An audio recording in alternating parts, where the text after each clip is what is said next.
रामकृष्ण हरी. आज आपण या ठिकाणी श्री संत तुकाराम महाराज यांचा गणपती बाप्पाला नमन करून जो अभंग लिहिलेला आहे तो अभंग आपण बघूया.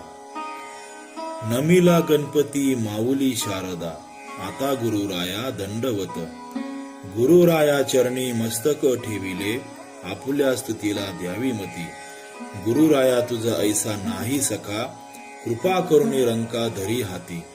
तुका म्हणे माता पिता गुरुबंधू, तुची कृपा सिंधू पांडुरंग. आता ह्या ठिकाणी या अभंगातून संत तुकाराम महाराज असे सांगतात की आई माऊलीप्रमाणे माया व प्रेम करणाऱ्या गणपती बाप्पाला आणि विद्येची देवता सरस्वती मातेला मी नमन केले आहे. आता मी श्री गुरुरायांना नमन करून साष्टांग दंडवत घालतो. तुकाराम महाराज असे म्हणतात की मी श्री गुरूंच्या चरणावर माझे डोके टेकविले आहे आणि त्यांना प्रार्थना करतो की मला त्यांची स्तुती गाण्यासाठी मला बुद्धी आणि प्रतिभा द्यावी. हे गुरुराया, तुमच्याशिवाय दुसरा कोणीही माझा मित्र नाही. कृपया माझ्यासारख्या भक्तावर तुम्ही कृपा करा आणि माझा हात धरून मला आधार द्या.